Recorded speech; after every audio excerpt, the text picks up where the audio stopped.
இணைந்திருக்கின்றோம். இன்றைய பத்திரிகைகளின் ஊடாக இன்றும் யாழ் குடாநாட்டில் வந்து வெளியாகிருக்கின்ற பத்திரிகைகளுடைய செய்திகளை நாங்கள் பார்க்க இருக்கிறோம். முதலில் ஈழநாட்டு பத்திரிகை எவ்வாறான செய்தியை தாங்கி வந்திருக்கிறது என்பதை பார்க்கலாம். ஈழநாட்டு பத்திரிகையின் இன்றைய பிரதான செய்தியாக தமிழர்களுக்கு நீதி வழங்க வேண்டும் முன்னாள் ஜனாதிபதி ரணில். மாகாண சபைகளுக்கு அதிகாரம், குற்றவாளிகள் தண்டிக்கப்பட வேண்டும். சர்வதேச நீதிமன்றிலிருந்து இலங்கையை பாதுகாத்தேன். நாங்கள் போரிடாவிட்டால் ஐரோப்பா இல்லை. ஐக்கிய நாடுகள் மனித உரிமைகள் பேரவைக்கு இலங்கை வழங்கிய வாக்குறுதியை நிறைவேற்ற வேண்டும். உள்நாட்டு பொறிமுறையின் கீழ் தமிழர்களுக்கு நீதியை நிலைநாட்ட வேண்டும். மாகாண சபைகளுக்கு அதிகாரங்கள் வழங்கப்பட வேண்டும். யார் குற்றவாளி என்றாலும் தண்டிக்கப்பட வேண்டும். இவ்வாறு தான் வலியுறுத்தினார் என்று முன்னாள் ஜனாதிபதி விக்ரமசிங்க தெரிவித்துள்ளார் என்றவாறு இளநாட்டு பத்திரிகையின் பிரதான செய்தி காணப்படுகிறது.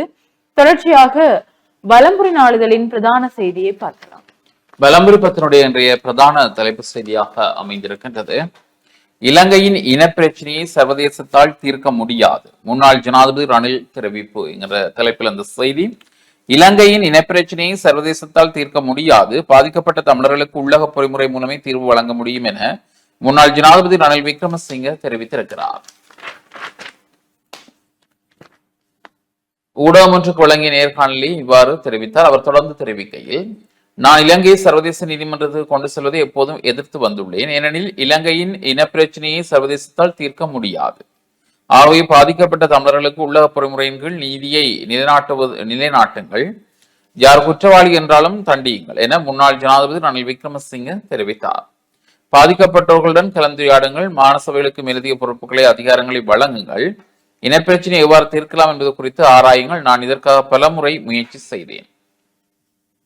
ஐநாவுக்கு இலங்கை அளித்த வாக்குறுதியை நிறைவேற்றுங்கள். உள்ளக பொறிமுறையின் கீழ் தமிழர்களுக்கு நீதியை நிலைநாட்டுங்கள். குற்றவாளி யார் என்றாலும் தண்டியுங்கள். இதனை செய்யக்கூடாது என நான் ஒருபோதும் தெரிவித்ததில்லை. இதன் காரணமாகவே நான் தேர்தலில் தோற்றேன் என்றார் என்று அந்த செய்தி இங்கே காணக்கூடியதாக அமைந்திருக்கின்றது. இதனுடைய விளம்பரனுடைய முக்கிய செய்திகள். ஏனைய முன்பக்க செய்திகளை பார்க்கலாம். 3/2 பெரும்பான்மையுடன் நிறைவேறியது அனுர அரசின் கன்னி பட்ஜெட். ஜனாதிபதி அனுரகுமார் திசாநாயக்க தலைமையிலான தேசிய மக்கள் சக்தியினுடைய கன்னி வரவு செலவு திட்டத்தின் 3ஆம் வாசிப்பு 3/2 பெரும்பான்மையுடன் நேற்று வெள்ளிக்கிழமை மாலை பாராளுமன்றத்தில் நிறைவேற்றப்பட்டதாக அந்த செய்தி. மக்களின் பிரச்சனையை பட்ஜெட் தீர்க்கவில்லை, எதிர்க்கட்சித் தலைவர் சயித் என்கிற செய்தியும் காணப்படுகிறது. இளவாலை சேத்தாங்குளத்தில் நீரில் மூழ்கிய இளைஞன் பலி, நண்பர்களுடன் குளிக்க சென்ற வேளை பரிதாபம் என்கிற ஒரு செய்தி. கோப்பாய் தெற்கில் தீக்காயத்துக்குள்ளான பெண் மரணம், வயது 62, தம்பிராசா கோதை நாயகி என்கின்ற பெண்ணே இவ்வாறு தீக்காயத்துக்குள்ளாகி உயிரிழந்துள்ளார். இந்திய பிரதமர் மோடி ஏப்ரல் 5ஆம் தேதி இலங்கைக்கு விஜயம். இந்திய பிரதமர் நரேந்திர மோடி ஏப்ரல் 5ஆம் தேதி இலங்கைக்கு விஜயம் செய்ய உள்ளதாக ஜனாதிபதி அனுரகுமார் திசாநாயக்க தெரிவித்திருக்கிறதாக ஒரு செய்தி. அளவட்டில் இளைஞன் சடலமாக மீட்பு. அளவட்டில் இளைஞன் ஒருவரின் சடலம் நேற்று மீட்கப்பட்டிருப்பதாகவும் ஒரு செய்தி. மானிப்பாயில் 20 வயது குடும்ப பெண் உயிரிழப்பு, தவறான முடிவெடுத்து என்கிற செய்தி.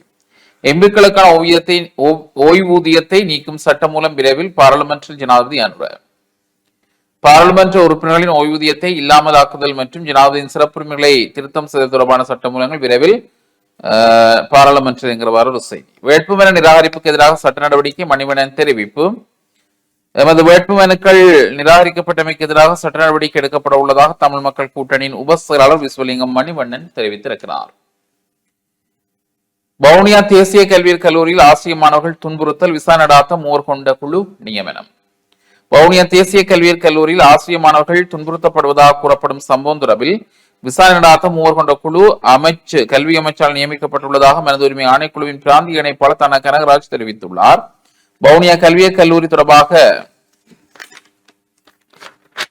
கிடைக்கப்பெற்ற முறைப்பாடு தொடர்பில் ஊடகவியலாளர்கள் நேற்று கேட்டபோது அவர் இவ்வாறு தெரிவித்தார். அவர் மேலும் தெரிவிக்கையில், வவுனியா கல்வியற் கல்லூரியில் கல்வி பயிலும் ஆசிரிய மாணவர்கள் துன்புறுத்தப்படுவதாக பெற்றோர்கள் சிலரால் மனித உரிமை ஆணைக்குழுவில் யாழ்ப்பாண பிராந்திய காரியாலயத்தில் முறைப்பாடு செய்யப்பட்டிருந்தது. குறித்த முறைப்பாடு தொடர்பில் கல்வி அமைச்சரிடம் விளக்கம் கோரியிருந்தும் கல்வி அமைச்சினால் கல்வியற் கல்லூரிகளுக்கு பொறுப்பாக இருக்கின்ற பிரதான ஆணையாளர்களூடாக விசாரணை நடாத்த மூவர் கொண்ட குழு அமைக்கப்பட்டுள்ளதாகவும் விசாரணைகளின் பின் அறிக்கை சமர்ப்பிப்பதாகவும் தெரிவிக்கப்பட்டுள்ளது என தெரிவித்தார் என்கிற செய்தி காணப்படுகின்றது. இவை இன்றைய வலம்புரி பத்திரிகையுடைய முன்பக்க செய்திகளாக நாங்கள் பார்க்கக்கூடியதாக அமைந்திருக்கின்றது. தொடர்ச்சியாக நாங்கள் பார்க்கலாம் ஈழநாட்டு பத்தினுடைய செய்திகளை. ஈழநாட்டு பத்திரிகையின் ஏனைய முற்பக்க செய்திகளுக்குள் கடலில் குளிக்க சென்ற இளைஞர் மூழ்கி உயிரிழப்பு. நண்பர்களுடன் கடலில் குளிக்க சென்ற இளைஞர் ஒருவர் நீரில் மூழ்கி உயிரிழந்துள்ளார். இளவாலை சேந்தாங்குளம் கடலில் குளிக்க சென்ற இணுவிலை சேர்ந்த சாருயன் என்ற இளைஞரே இவ்வாறு உயிரிழந்தவர் ஆவார். சம்பவம் தொடர்பில் மேலும் அறிய வருவதாவது, உயிரிழந்த இளைஞர் தனது நண்பர்கள் 14 பேருடன் சேர்ந்து குளிப்பதற்காக நேற்றைய தினம் சேந்தாங்குளம் கடலுக்கு சென்றுள்ளார். அவர்கள் குளித்துக் கொண்டிருந்த வேளை கடல் அலையால் குறித்த இளைஞன் இழுத்துச் செல்லப்பட்டுள்ளார். கடல் அலை இழுத்துச் சென்று காணாமல் போன இளைஞரை அவரின் நண்பர்கள் அந்த பகுதி மீனவர்களின் உதவியுடன் தேடினர். நீண்ட நேர தேடுதலின் பின்னர் இளைஞரின் சடலம் மீட்கப்பட்டது. இளைஞரின் மரணம் தொடர்பான விசாரணையை திடீர் மரண விசாரணை அதிகாரி ஜெயபாலசிங்கம் மேற்கொண்டார். சடலம் பிரேத பரிசோதனைக்காக யாழ்ப்போதனா மருத்துவமனையில் ஒப்படைக்கப்பட்டுள்ளது. இதேவேளை சேந்தாங்குளம் பெரும் அலைகள் எழும் கடல் பகுதியாக உள்ளது. எனினும் அந்த பகுதியில் எந்த எச்சரிக்கை அறிவிப்பும் காட்சிப்படுத்தப்படவில்லை. முன்னரும் இந்த கடலில் குளித்தவர்கள் சிலர் உயிரிழந்துள்ளனர் என்றும் அந்த பகுதி மக்கள் சுட்டிக்காட்டியுள்ளனர் என்றவாறு இந்த செய்தி காணப்படுகிறது. தொடர்ச்சியாக பயிற்சி விமானம் விழுந்து விபத்து. விமானப்படைக்கு சொந்தமான பயிற்சி விமானம் குருநாகல் வாரியப்புலவில் பயிற்சியில் ஈடுபட்டுக் கொண்டிருந்த போது விழுந்து தீப்பிடித்து எரிந்தது. விமானத்தின் 2 விமானிகளும் பாதுகாப்பாக வெளியேறி தரையிறங்கினர் என்ற அந்த புகைப்படம் தாங்கிய செய்தி ஒன்று இங்கே காணப்படுகிறது. சம்பூர் மின்சார நிலையம் இந்தியாவுடன் ஒப்பந்தம் சபையில் அறிவித்தார் ஜனாதிபதி.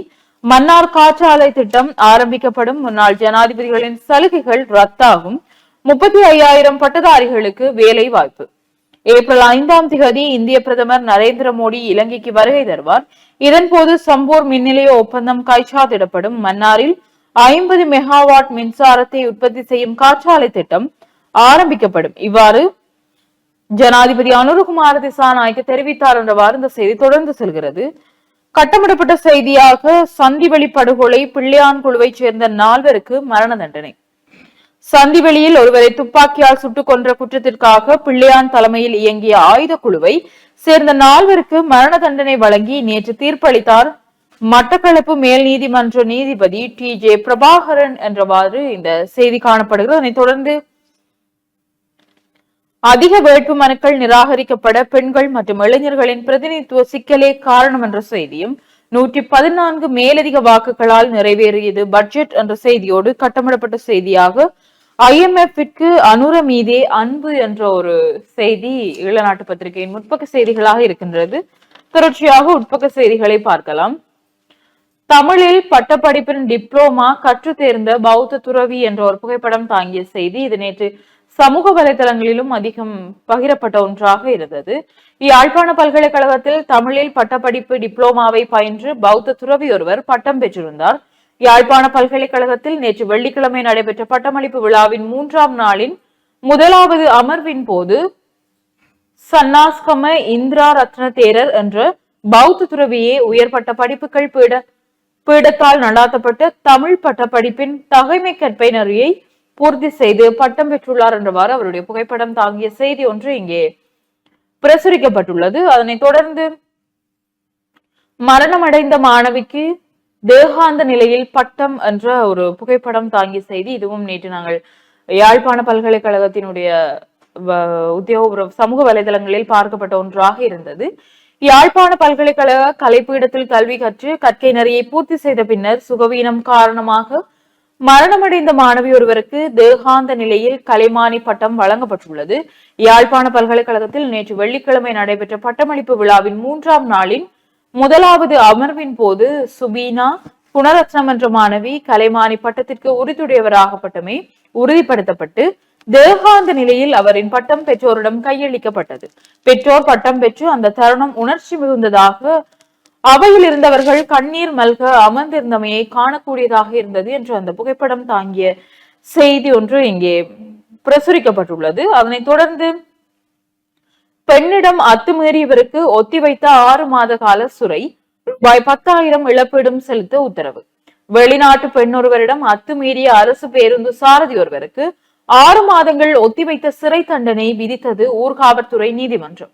அத்துடன் அந்த பெண்ணுக்கு 10,000 ரூபாய் இழப்பீடு வழங்குமாறு 1,500 ரூபாய் அபராதம் செலுத்துமாறும் உத்தரவிட்டது என்றவாறு இந்த செய்தி காணப்படுகிறது. அதனைத் தொடர்ந்து 15 வயது சிறுமியை பாலியல் ரீதியாக துன்புறுத்தியவர் கைது. 15 வயது சிறுமியை பாலியல் ரீதியாக துன்புறுத்திய குற்றச்சாட்டில் இளைஞர் ஒருவர் வவுனியா போலீசாரால் நேற்று கைது செய்யப்பட்டுள்ளார்.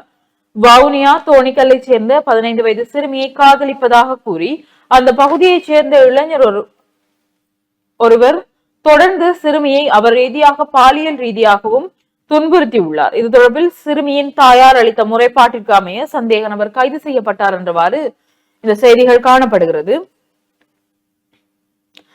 சீன சாக்லேட்களை விற்பனைக்கு வைத்திருந்தவருக்கு ரூபாய் 64,000 அபராதம். சட்டவிரோதமான முறையில் நாட்டிற்குள் கொண்டுவரப்பட்ட சீன சாக்லேட் வகைகளை விற்பனைக்கு வைத்திருந்த கடை உரிமையாளருக்கு 64,000 ரூபாய் அபராதம் விதிக்கப்பட்டுள்ளது. சண்டிலிப்பாய் சுகாதார மருத்துவ அதிகாரி பரிமணிக்கு உட்பட்ட மானிப்பாய் பொது சுகாதார பரிசோதகர் அஜந்தன் தலைமையிலான குழுவினர் மேற்கொண்ட சோதனை நடவடிக்கையின் போது அனுமதியற்ற வகையில் நாட்டுக்குள் கொண்டுவரப்பட்ட உரிய ஆவணங்களின்றி சீன சாக்லேட் வகைகளை விற்பனைக்கு வைத்திருந்தமை கண்டறியப்பட்டது என்றவாறு இந்த செய்தி தொடர்ந்து செல்கிறது. ஓய்வூதியத்தை எதிர்பார்த்திருந்த 2000க்கும் மேற்பட்டோர் மரணம், ரவிகரன் எம்பி தெரிவிப்பு என்ற செய்திகளோடு தேசிய கல்வியற் கல்லூரி குறித்து விசாரணை நடத்த குழு அமைப்பு. வவுனியா தேசிய கல்வியற் கல்லூரி தொடர்பில் விசாரணைகள் நடத்த 3 கொண்ட குழு கல்வி அமைச்சினால் நியமிக்கப்பட்டுள்ளதாக இலங்கை மனித உரிமைகள் ஆணைக்குழுவின் யாழ் பிராந்திய இணைப்பாளர் கனகராஜ் தெரிவித்துள்ளார். வவுனியா கல்வியல் கல்லூரி தொடர்பில் கிடைக்கப்பெற்ற முறைப்பாடு தொடர்பில் கேட்டபோதே அவர் இவ்வாறு கூறினார். அவர் மேலும் தெரிவிக்கையில், வவுனியா கல்வியற் கல்லூரியில் கல்வி கற்கும் ஆசிரிய மாணவர்கள் துன்புறுத்தப்படுவதாக பெற்றோர்கள் சிலரால் மனித உரிமை ஆணைக்குழுவின் யாழ்ப்பாண பிராந்திய காரியாலயத்தில் முறைப்பாடுகள் செய்யப்பட்டிருந்தது. இந்த முறைப்பாடு தொடர்பில் கல்வி அமைச்சரிடம் விளக்கம் கோரியிருந்தோம். கல்வி அமைச்சால் கல்வியற் கல்லூரிகளுக்கு பொறுப்பாக இருக்கின்ற பிரதான ஆணையாளர் ஊடாக விசாரணை நடத்த 3 கொண்ட குழு அமைக்கப்பட்டுள்ளதாகவும் விசாரணைகளின் பின்னர் அறிக்கை சமர்ப்பிப்பதாகவும் தெரிவிக்கப்பட்டுள்ளது என்று இந்த செய்தி காணப்படுகிறது. யாழில் விபத்தில் சிக்கிய குடும்பஸ்தர் உயிரிழப்பு என்ற செய்தியும், சட்டபூர்வமாக பதவி விலகாத 1700 முப்படையினர் சிக்கினர். சட்டபூர்வமாக சேவையை ராஜினாமா செய்யாமல் பணிக்கு வருகை தராத முப்படைகளைச் சேர்ந்த சுமார் 1700 பேர் ஒரு மாத கால பகுதியில் கைது செய்யப்பட்டுள்ளனர் என்றவாறு இந்த செய்தி காணப்படுகிறது. அதனைத் தொடர்ந்து வாகன விபத்துகளில் 2 உயிரிழப்பு, 1800 சுற்றுலா பயணிகளுடன் கொழும்பு வந்தடைந்த பல்கேரியா ஏர் விமானம் என்ற செய்தியும், அர்ச்சுனா குறித்த சபாநாயகரின் தீர்மானம் இன ரீதியானது அல்ல, அமைச்சர் உபாலி பன்னிலகே. விரிவாக பார்க்கையில், பாராளுமன்ற உறுப்பினர் ராமநாதன் அர்ச்சுனா தொடர்பில் சபாநாயகர் எடுத்த தீர்மானத்தை இன ரீதியாக பார்ப்பதற்கு முற்றிலும் தவறானது.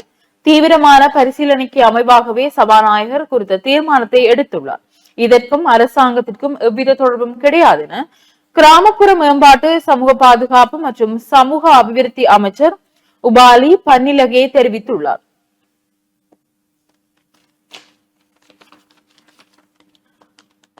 தொடர்ச்சியான செய்திகளுக்குள், சமூகத்தின் அனைத்து தரப்பும் இந்த பாதீட்டினூடாக மகிழ்ச்சி, சபையில் கூறினார் பிரதமர் என்ற செய்தியும், 1 வயது குழந்தைக்கு அளவுக்கு அதிகமாக மருந்து கொடுத்த ராணுவ அதிகாரி கைது. தனது சட்டவிரோத மனைவியின் 1 வயது குழந்தைக்கு அளவுக்கு அதிகமாக மருந்தை கொடுத்ததாக கூறப்படும் ராணுவ அதிகாரி ஒருவர் கைது செய்யப்பட்டுள்ளார் என்று இந்த செய்தி தொடர்ந்து செல்கிறது. அதனைத் தொடர்ந்து பலூன் தொண்டையில் சிக்கி 11 வயது சிறுவன் உயிரிழப்பு. காலி நெலுவ பகுதியில் பலூன் துண்டு ஒன்று தொண்டையில் சிக்கியதால் 11 வயது சிறுவன் பரிதாபகரமாக உயிரிழந்துள்ளதாக போலீசார் தெரிவித்தனர் என்று இந்த செய்தி காணப்படுகிறது.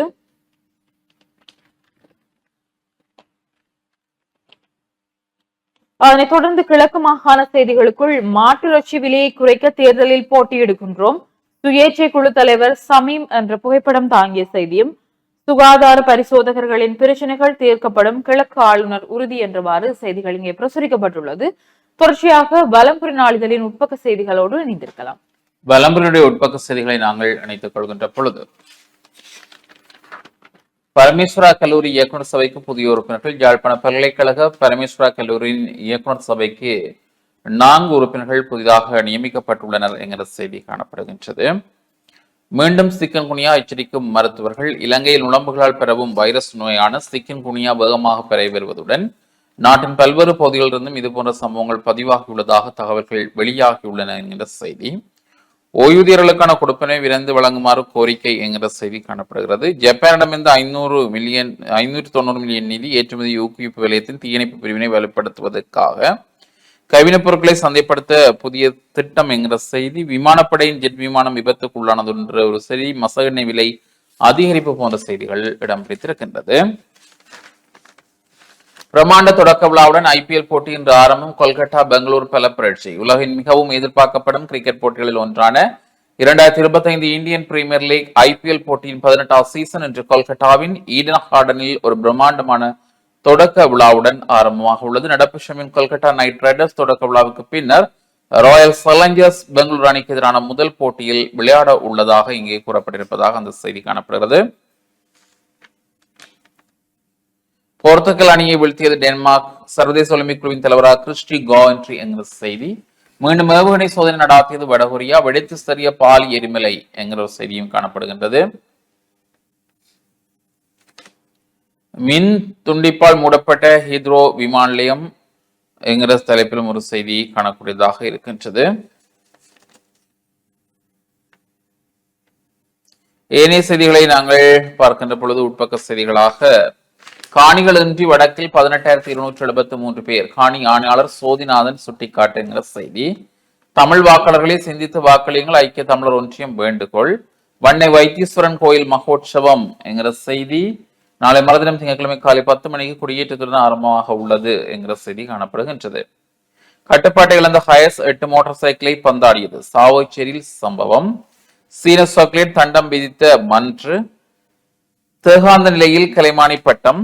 யாழ் பல்கலைக்கழக கலைப்படத்தில் கல்வியேற்று கற்கனதையை பூர்த்தி செய்த பின்னர் சுகவீனம் காரணமாக மரணமடைந்த மாணவி ஒருவருக்கு தேகாந்த நிலையில் கலைமானி பட்டம் வழங்கப்பட்டுள்ளது என்கிற ஒரு செய்தி இங்கே காணப்படக்கூடியதாக இருக்கின்றது. யாழ் மாவட்ட ஒருங்கிணைப்பு குழு கூட்டம் எதிர்வரும் 25 என்கிற செய்தி காணக்கூடியதாக இருக்கிறது. தமிழில் பட்டப்பின் டிப்ளோமா பட்டம் பெற்ற பௌத்த துறவி என்கிற செய்தி. ரூபாவின் பெறுமதி மேலும் வீழ்ச்சி என்கிற செய்தியும் காணப்படுகிறது. ஏனைய செய்திகளை நாங்கள் பார்க்கின்ற பொழுது இலங்கையை பாராட்டிய இந்து பசிபிக் கட்டளை அதிகாரி என்கிற செய்தி. போக்குவரத்துக்கு இடையூறு. கட்டாக்காலி மாடுகள் பிடிப்பு. வவுனியா நகர சபையினால் இடையூறாக வீதியில் கொட்டப்பட்ட மணல் மண். வடமராட்சி கிழக்கு மனதங்கனிப்பத்துறை வீதியில் அம்மன் பகுதியில் காணிப்பிணக்களை தீர்க்க நடவடிக்கை எடுக்க வேண்டும் ஆளுநர் கோரிக்கை. துப்பாக்கியுடன் கைதான குடும்பஸ்தர் விளக்கமறியலில் என்கிற செய்தி. கேப்பாப்பிளவு பகுதியில் சட்டவிரோத வேலைகள் கிராஞ்சியில் பறிமுதல். கரச்சி பிரதேச இடங்களுக்கு இடையிலான கால்பந்தாட்ட போட்டிகள் ஆரம்பம் போன்ற செய்திகளும் காணப்படுகின்றது. சிரேஷ்ட பிரஜைகளின் வைப்புக்கு 3% மேலதிக வட்டி. தொழில் அமைச்சர் அனில் ஜாயந்த தெரிவிப்பு. பாராளுமன்ற உறுப்பினர் ஓய்வூதியம் வேண்டாம், ஜனாதிபதி அனுர தெரிவிப்பு. சிறுதொழில் முயற்சியாளர்கள் தூர நோக்குடன் செயற்பட வேண்டும், வடக்கு ஆளுநர் வேதநாயகன் தெரிவிப்பு. தேய்புரை அட்டமி உற்சவம். கொக்குவில் தலையாளி ஞானவேரோர் ஆலயத்தில் இன்று சனிக்கிழமை மாலை தேய்புரை அட்டமி உற்சவம் இடம்பெறும் என்றும் வசந்த மண்டப பூஜை மற்றும் நெய்விளக்கேற்றலுடன் சஹஸ்ர நாம அர்ச்சனையும் இடம்பெறும் என்கிற செய்தி. பரீட்சைக்கு தோற்றிய மாணவர்களால் அடித்து நொறுக்கப்பட்ட ஆய்வு கூடங்கள். வவுனியா விபுலானந்தாவில் சம்பவம் என்கிறவாறு காணப்படுகிறது.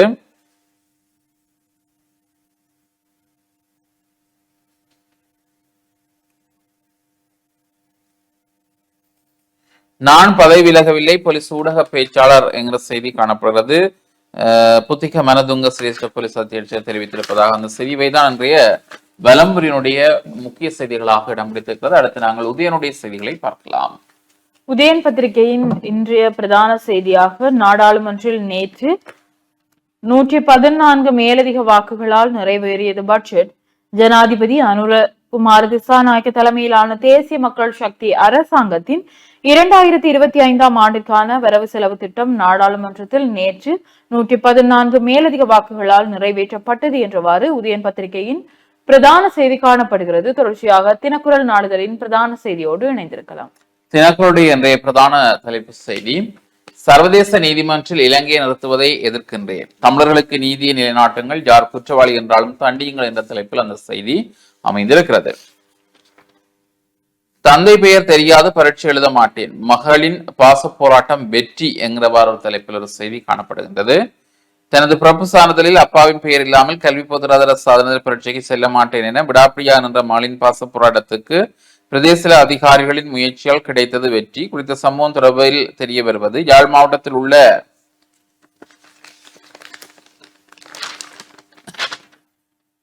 பிரதேச செயலம் ஒன்றில் வதிவிடத்தை கொண்ட மாணவியின் சிறு வயதிலிருந்தே தாயார் கணவனை பிரிந்து வாழ்ந்து வந்திருக்கிறார். கணவர் வேறு பெண்ணுடன் வாழ்ந்து வருவதால் தனது பெண் பிள்ளையின் பிறப்பு சான்றிதழை பதியாது காலம் தாழ்த்தி வந்துள்ளார். மகள் தற்போது கல்வி பொதுராதார சாதனை பரீட்சையை தோற்றுவதற்கான அடையாள அட்டையை பெறுவதற்கு பிறப்பு சான்றிதழ் தேவைப்பட்ட போது சான்றிதழ் பதியப்படாவிடையும் தெரிய வந்துள்ளது.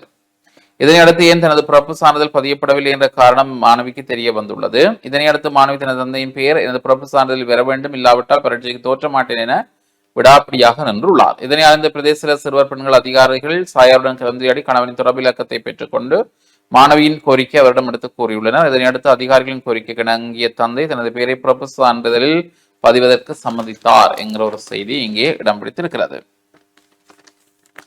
யாழில் 3 மாதங்களில் 37 சிறுவர்கள் துஷ்பிரயோகம் என்கிற செய்தியும் காணப்படுகின்றது.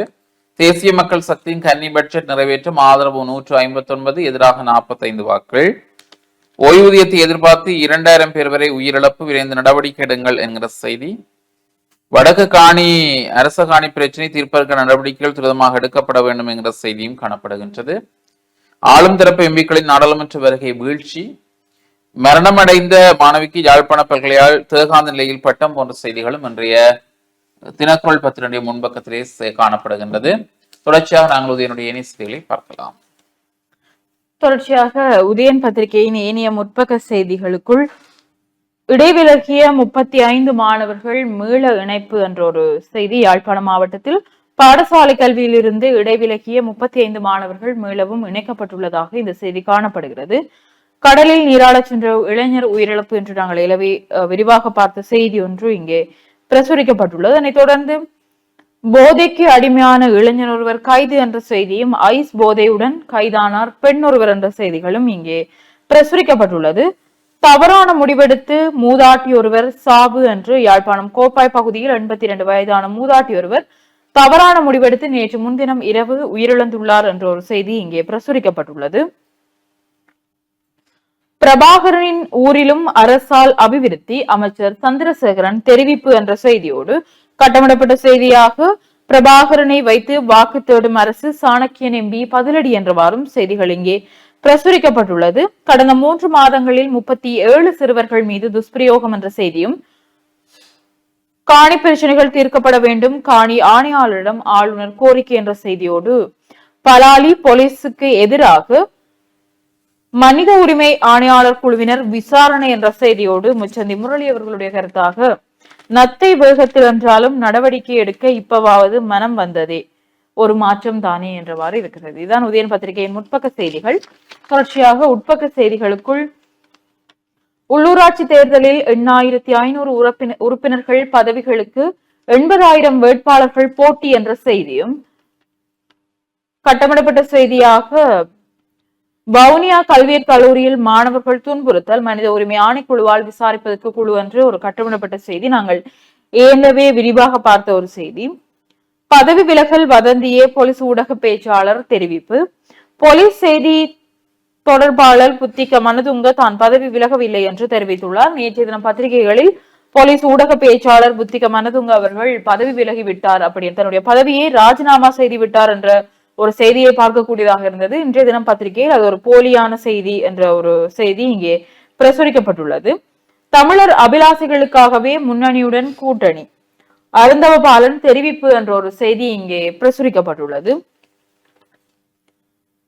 வேட்பு மனுக்களில் முறைகேடு, தேவையற்ற குற்றச்சாட்டு, களுத்தொழில் அமைச்சர் ஆதங்கம். யாழ்ப்பாண உள்ளூராட்சி மன்ற தேர்தல் வேட்புமனு தாக்கலின் போது முறைகேடு நடந்துள்ளதாக கூறப்படுவதில் எந்தவித உண்மையும் இல்லை. இவ்வாறான குற்றச்சாட்டுகள் என்பது வெற்றி கதைகளே என்று கடற்தொழில் அமைச்சர் ராமலிங்கம் சந்திரசேகர் தெரிவித்துள்ளார் என்றவாறு இந்த செய்தி பிரசுரிக்கப்பட்டுள்ளது. ஆனால் சமூக வலைதளங்களில் குறித்த ஒரு சுயேட்சை குழுவினுடைய வேட்புமனு தாக்கலின் போது அனைவருக்கும் ஒருவர் கையொப்பமிட்டுள்ளார் என்றவாறு அந்த கையொப்பங்களும் சமூக வலைதளங்களில் அதிகம் பகிரப்பட்ட ஒன்றாக இருந்தது. அதனைத் தொடர்ந்து கைவினைப் பொருட்களை சந்தைப்படுத்த புதிய திட்டம் என்ற ஒரு செய்தியும், 15 வயது சிறுமிக்கு பாலியல் துன்புறுத்தல், இளைஞருக்கு மறியல் என்று நாங்கள் விரிவாக பார்த்த செய்தி ஒன்று இங்கே காணப்படுகிறது.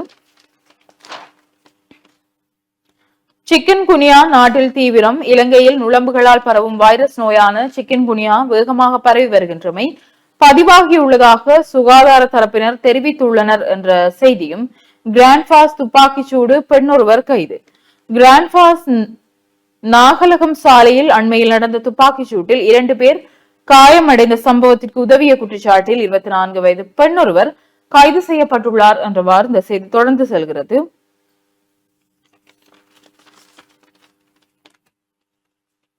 வாழைச்சேனை கடதாசி ஆலையை நவீனமயப்படுத்த நடவடிக்கை. தனியார் துறையின் பங்களிப்புடன் வாழைச்சேனை கடதாசி ஆலையை நவீனமயப்படுத்தி 500 தொன் வரை உற்பத்தியை அதிகரிப்பதே அரசாங்கத்தின் இலக்காக உள்ளது. தொழிற்சாலையில் 330 ஏக்கர் பரப்பளவு காணியை பயன்படுத்தி பல்வகை உற்பத்தி வலயமாக அதனை உருவாக்குவதற்கும் எதிர்காலத்தில் நடவடிக்கை எடுக்கப்படும் என கைத்தொழில் அபிவிருத்தி பிரதி அமைச்சர் சதுரங்க அபேசிங்க தெரிவித்துள்ளார் என்றவாறு இந்த செய்திகள் காணப்படுகிறது. அதனைத் தொடர்ந்து சகல தரப்புகளையும் வழிகாட்டலினூடாகவே வீதி அபிவிருத்தி பணிகள் யாழ் மாவட்ட பதில் செயலாளர் அறிவுறுத்தல் என்ற செய்தியும், இலக்கண பிழை ஏதுமின்றி AI தொழில்நுட்பத்தில் இத்தாலியில் நாளிதழ் என்ற ஒரு செய்தி இங்கே பிரசுரிக்கப்பட்டுள்ளது. இவைதான் உதயன் பத்திரிகையின் இன்றைய செய்திகளாக இருக்கின்றது. தொடர்ச்சியாக தினக்குரல் நாளிதழின் ஏனைய செய்திகளோடு இணைந்திருக்கலாம். தினக்குரலுடைய உட்பக்க செய்திகளை நாங்கள் பார்க்கலாம். உட்பக்க செய்திகள் அடிப்படையில் பார்க்கின்ற பொழுது பூகோள டிஜிட்டல் மாநாட்டில் பிரதமரின் செயலாளர் பங்கேற்பு என்கிற ஒரு செய்தியும் காணப்படுகிறது. அதே போன்று நிலக்சன் ஞாபாரத்த தங்கப்பதக்கம் இவ்வாண்டு கிரிஜா அருள் பிரகாசத்துக்கு வழங்கப்பட்டுள்ளதாக ஒரு செய்தியும் காணப்படுகிறது. இவை முக்கிய செய்திகளாக இன்றைய தினக்குரலில் இடம் பிடித்திருப்பது. அடுத்து நாங்கள் ஒரு இடைவெளியை தொடர்ந்து இணைந்திருக்கலாம்.